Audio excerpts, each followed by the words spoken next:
Welcome to Fearless Heart and Mind. I am your host, Nora Oliver. More than 8 million Americans between the ages of 18 and older have post-traumatic stress disorder, PTSD. According to National Institute of Mental Health, 3.6% of the U.S. adult population experienced post-traumatic stress disorder, PTSD, in the past year. 60% of people exposed to mass violence have been shown to develop PTSD at a higher rate than those exposed to natural disasters or other types of traumatic events. People who have experienced previous traumatic events run a higher risk of developing PTSD.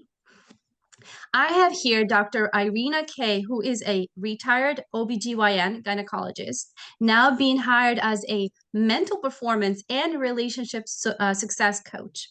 Having counseled thousands of women about their most intimate issues, she helps them turn their marriage around to enjoy a passionate love relationship to be happy again every day. Dr. Irena is also coaching people to break through mindset barriers with her proprietary NeuroYouth technique and the Clear Beliefs method. Clients often come to her when they feel stuck, fearful, or unworthy because of emotional, mental, or physical trauma, as she has worked with victims of PTSD extensively.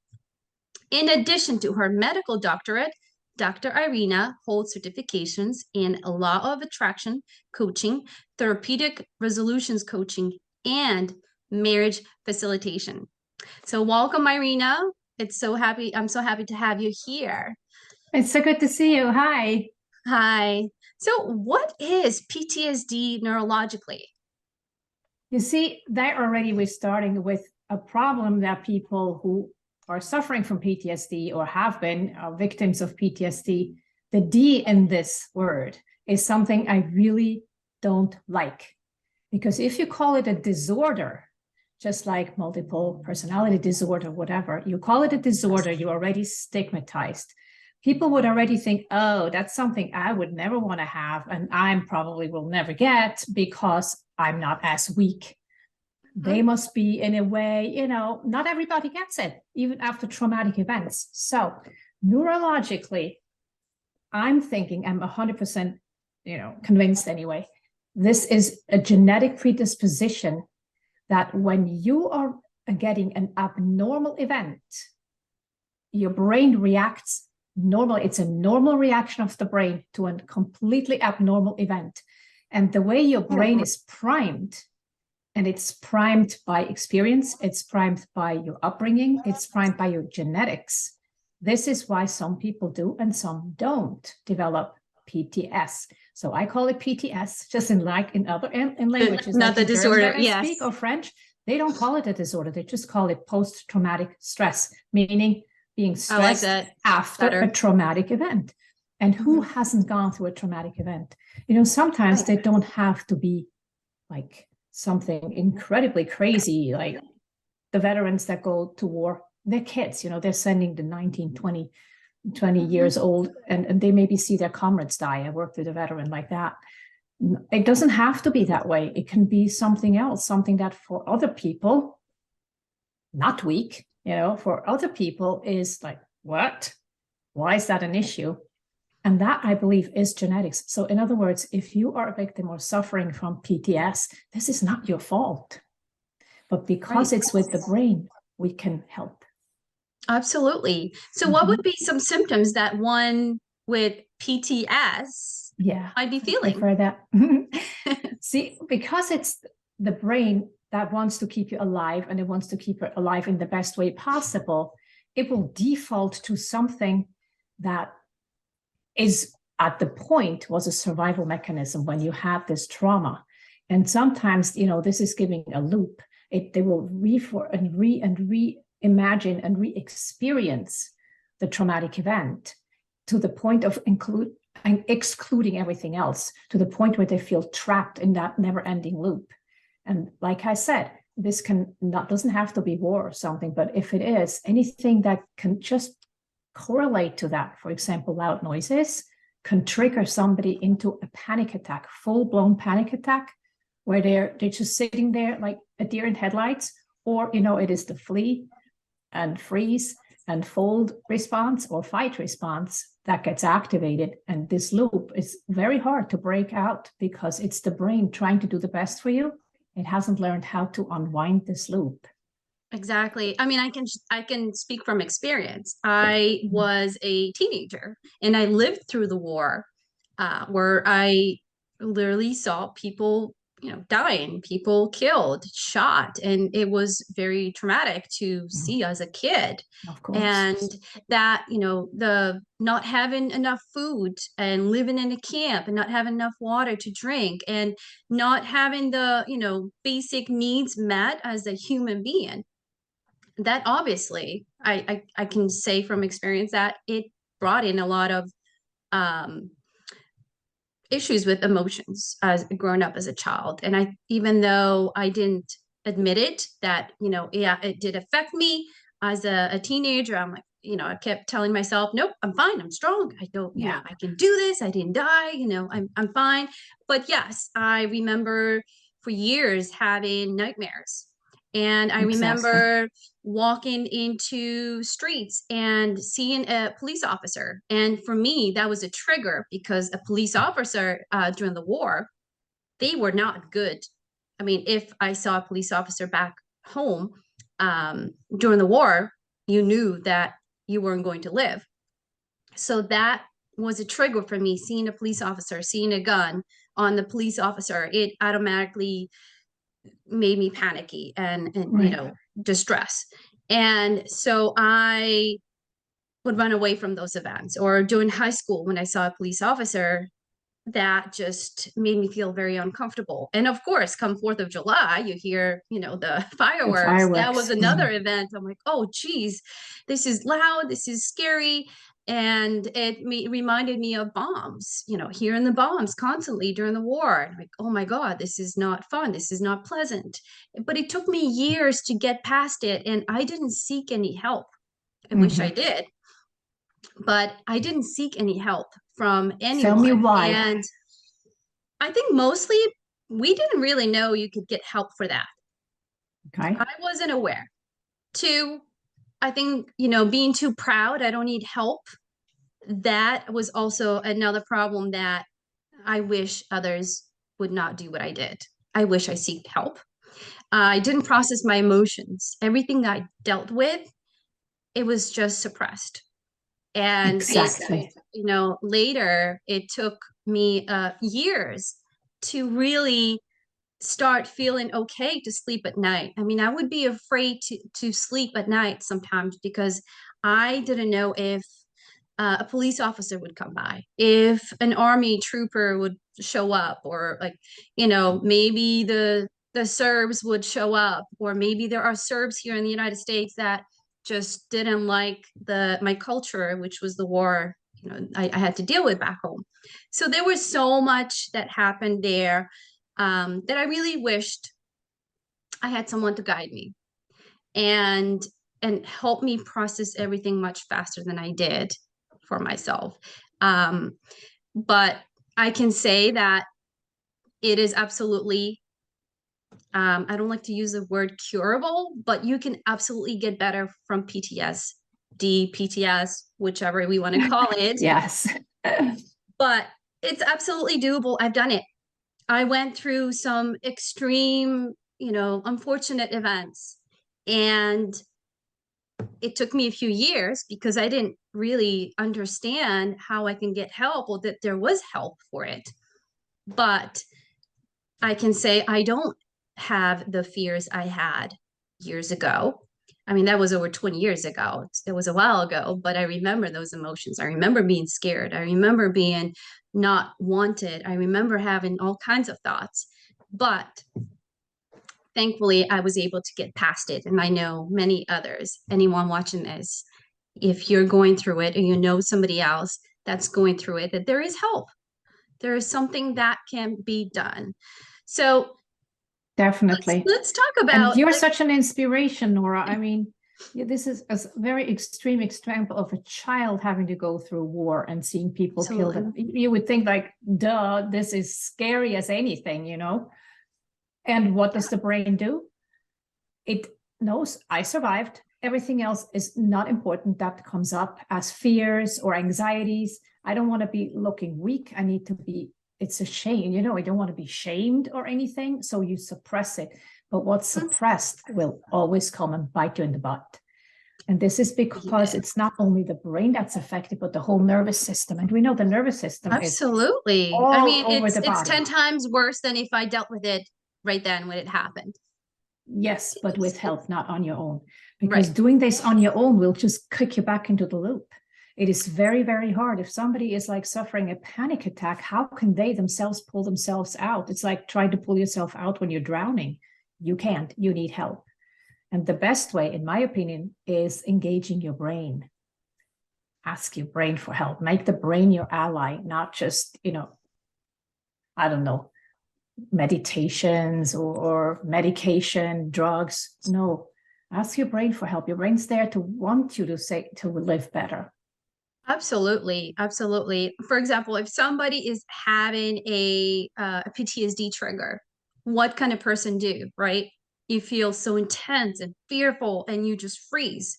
And, you feel like, I don't know what to do. You feel lost. Like what can we do in that place that you feel lost? When that happens. Yeah. Well, I know two things, or maybe three, but first off, the way you react to a trigger is probably either conditioned or, like I said, genetic. Not everybody freezes. I know of a veteran who at night, he had a nightmare, just like you said you would have. And he was like thinking he got attacked by the enemy, and it was his wife. He almost killed her. So he was the fight reflex, right? Oh, wow. Others may be the freeze reflex. That's the deer in headlight. And I saw that was a woman who was in a car accident and she heard a loud crash. It was just a pecan that fell on top of a corrugated roof. That was, there's a loud bang and she just like started shaking. So I was there by coincidence and I told her, continue shaking it off, shake, shake, shake, because otherwise it's going to go sit and go be implanted into your nervous system in the body. So this is one thing we can address it with. If you are feeling triggers coming on or you're getting triggered, you don't, like you said, you don't want to start out at a high level where you will be 100% triggered. I'm sure at that point you wouldn't say, okay, let me just go to police station, talk all to these nice officers, because that was just too scary. But one thing, if you feel something that would probably trigger you, before that, or even when it starts, get conscious of your physical senses. We know that that loop that's playing in the brain, in the reptilian brain, is down in the reptilian brain and in the prefrontal cortex, like making these connections, like you said. What if there's a Serb living around the corner? What if they know about me? What if they come at night? That's all happening. But if you are concentrating, focusing on anything else than thoughts, just physical sensations, this is a different pathway, a different neural matrix in your own brain. It's not the same pathways. So you can do many things, like use all of your senses, and this is what we're doing in positive intelligence as well, because it kind of what we call activates the sage brain that we all have. Just focus on simple things. Look, like say you're in a meeting and people watch you or whatever, you can start rubbing your fingertips together and just focus on that sensation. How are these ridges on your fingers? How is there something sticking up? How do the nails feel? What is the temperature? Just focus fully on that. Grounding yourself. Yes, grounded technique. It is a very specific technique to focus on the physical sensations and use all of your senses. You can look at your breathing, just feel your breathing, count it, notice it. How warm is the air when it comes out? How cold is it when you breathe in? All of these things. And that, if you do that habitually, if you do that every day, you train your brain to know this as help for the triggers. The brain will then start to think about, we call it like the brain is thinking so I would be a person, but it's just like all neurological pathways that get reinforced. It's like, hey, I can deal with this in a better way and go there, but it needs practice and it needs repetition. Absolutely. And That's a possibility. like you said, I mean, I would recommend breathing exercises, meditation, muscle relaxation exercises, or listening to music, some soothing music, or, Exactly. what works for me, and, I highly recommend is getting in touch with the nature. Go for a walk. Go, I don't know, go to the woods or a park or something like that, so that you're connected to the actual nature and it really helps relax you. And it's Uh, not only about the relaxation, if I may interrupt you quickly, it is yeah, also like nature is fantastic because there's so many senses that can get activated in nature. So do it in a focused way. Feel your feet, how they walk, how the ground is. Is it gravel? Is it soft? Is it hard? Is it concrete? And hear, maybe listen to birds, the sounds. Yes. cars, yet listen to that. Feel the temperature when you inhale it, exhale it on your skin, the Smells. wind, the Yes. smells, everything. So that is the important thing. Focus on the physical sensations that come in. It triggers a different part of the brain. Oh, absolutely. Right. Like grounding yourself. When you ground yourself, it's all about what you feel, what you see. And it's important to just close your eyes and see, what do you feel, right? What are you feeling with your feet, your hands? What do you Exactly. smell? What are you hearing? Listen to all the sounds around you. It could be a clicking, a bird, or rain, or whatever it's happening around you. And that is a way that it distracts your brain and it relaxes your brain. So the idea for grounding yourself is to really bring you back to earth, because your Exactly. brain is so excessively thinking into and focused on the trauma that it doesn't know how to function normally. Right. So That's it. That's exactly it. so you're bringing yourself back. Absolutely. So yeah. So, okay, what can, talking about, okay, so you may have PTS or PTSD, as, most people know it, refer to. I mean, what can one do as far as treatments? Let's say you have some sort of, some of the symptoms. Like, what can one do to better themselves? Well, that is one thing that we just said about positive intelligence, like all of these triggers and getting that habituated. There's actually an app about this where you have these guided kind of, it's like half meditation, half experience, because you're guided into what to do and how to listen to your breath, for example. What is the farthest sound you hear? What's the closest? Can you hear your own breathing? Can you feel your heartbeat? These kind of things. And Yeah, I make mean, this a that's habit over months. So for the brain, it becomes a default state to go into when you feel the trigger. And it doesn't even matter. It doesn't have to be a PTS trigger. It can be any kind of trigger. You get angry at somebody. Maybe you don't even yeah, know why, but you know it's not the best reaction. So now you can respond, like do this even before you go into a meeting that you feel is stressful, or when you go to a doctor's visit or something. That is absolutely. definitely one thing, is conditioning yourself, conditioning your brain. And I Yeah, know I you mean, do it's that too, right? yeah, In of a course. different way. I mean, yeah, I'm certified in CBT, which is cognitive behavioral therapy. It's really all about our thoughts, the way we process what we think, how we feel, and what we do as far as our behaviors go. So really, yeah, talking to somebody. If you feel like you have any PTSD symptoms, you really want to try and talk to a therapist, or I know if you feel that your PTSD symptoms are so extreme, then talk to your primary care. Yes, there are medication that can be given if you feel like your symptoms are so out of whack, like completely off, and therapy isn't strong enough to help you. And therapy can take a little bit of time to get you into a comfortable place. So you may need medicine and therapy at the same time until you feel like you've got it handled a little bit more. And remember, traumatic events can be very difficult to come to terms with, but confronting your feelings and getting professional help is often like the only way to effectively treating PTSD or PTS. Yeah, I agree. I mean, don't be afraid to talk about it. I think that's the first step, because there are so many people, like you mentioned, that are afflicted, and it's not your fault. It really is not your fault. It's not even your fault, that if you got into an accident and it was your fault that you didn't, pay attention, was distracted, it's still not your fault the way you react. Like I said, most of the time it's genetic. And there are people who are more resilient. That's just the way. I think you probably, Nora, are one of the resilient ones, right? But others are not, and they're So triggered by many much are. little. Yes, Exactly. absolutely. And I love what you said at the beginning.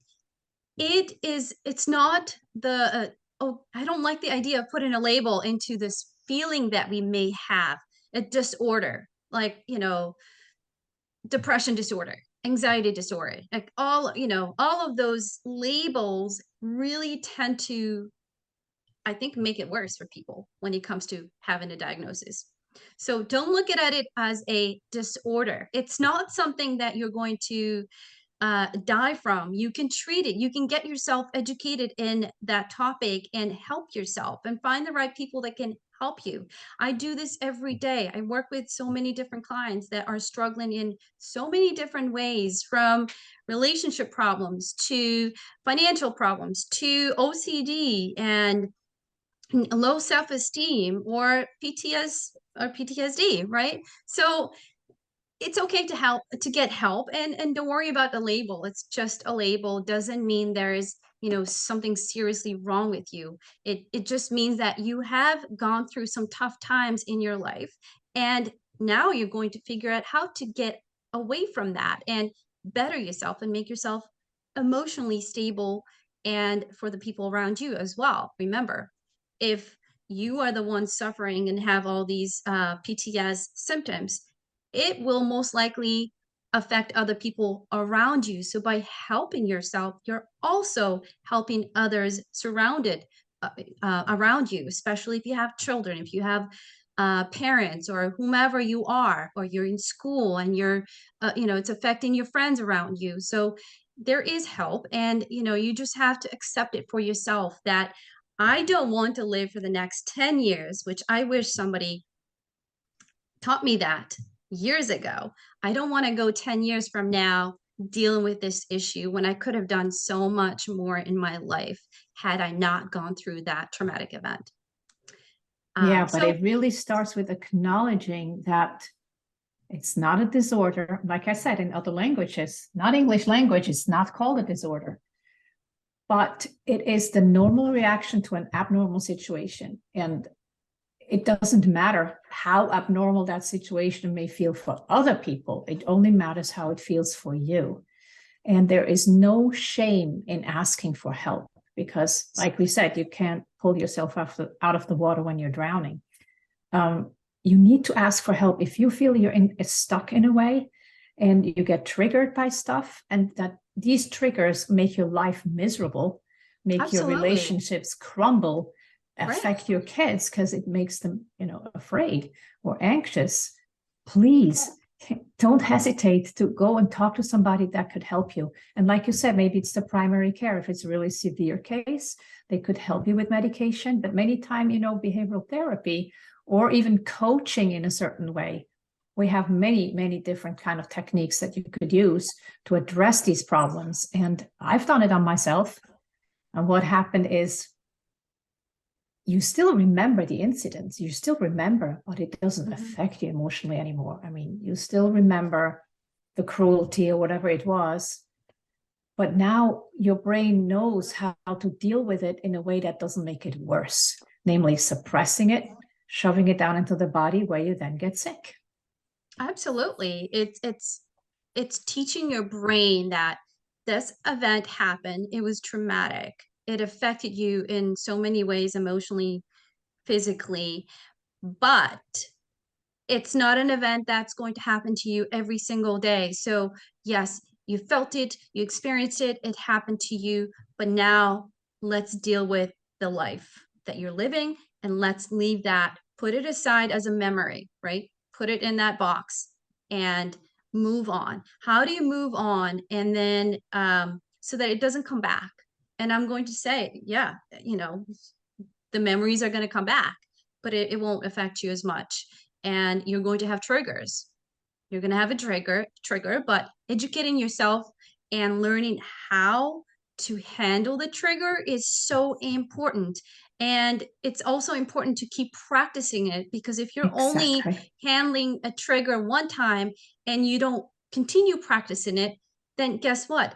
That trauma may come back and haunt you because now you don't really know how to handle the next trigger. You're not, you lost touch as to how to take care of that emotion that you have deep inside you. Or you may, in some cases, some people may have like multiple triggers continuously happening, and you're just unable to process them all, and you just forgot how, or you're just too busy and you're not taking care of yourself. So it's important to continuously throughout your entire life to know what it is that you need to do, and to also know when it is a trigger.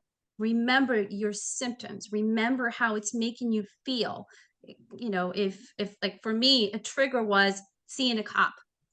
I saw a cop and it immediately made me feel anxious, immediately make me feel awful, like, oh my god, I need to get away from this, whatever I was, that location, and go into another room.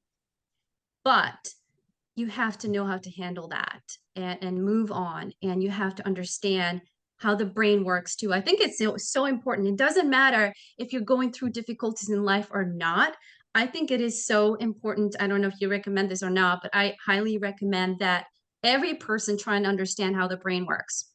Yes, of course I do. I'm a total What does science it nerd, do? right? Like, Yeah. right, like understand it. Okay, well, if you know what each part of the brain does, and how a thought is processed, how a thought becomes an emotion, how an emotion then becomes into behaviors, and so on. I think it's very important that you educate yourself on that. Um, so Irena, do you have anything else that you might recommend for someone going through a But, you know, PTS? like you mentioned, I was saying, because the brain doesn't recognize whether something is real or imaginary, you really want to practice the better way. Because otherwise, like you said, in a nightmare, you don't know that this is not real. You Right. react as if it were real. And the same thing happens if you're thinking about this stuff constantly. It's becoming real for the brain. It is real, and you will react the way the brain chose to It's react at programmed that to think time. It negatively is and have a programmed. trigger. Yeah. That on top of it, we have a negative bias, which served us at one point, doesn't anymore. But I think the most important thing to remember is first acknowledge that you have an issue. Don't be ashamed of that, and seek out help. Because yes, it's wonderful if you say, okay, I'll meditate every day, but these thoughts will intrude if you don't know how to deal with them. And you can't do it on your own, because your brain has these pathways that are set. And it's like you would be in a train that going down one track. You can only get to the other track if you know that's there, and if there's a switch. And to know that's there, that's why you have people like us, people that can give you a different perspective and shine a different light on it. Take the stigma away, take the shame away, show you better ways to deal with that stuff, whether it is with the behavioral therapy or whether it is with coaching on whatever ails you at the moment. Getting this done with memory reconsolidation or tapping or anything else. There's so many things that we could do. Cord cutting, voice dialogue, all of that, instead of suppressing it. That's the most important thing. Absolutely. I love how you said it. So Irena, thank you so much for being here and answering our questions. I would, if you would like to get in touch with Irena, feel free to reach out to her directly at her email at irena@fixyourlifecoaching.com, or feel free to text her at 631-505-1884, or you can visit her website as well at fixyourlifecoaching.com or marriedlovesuccess.com. So thank you for watching, and I will see you next time.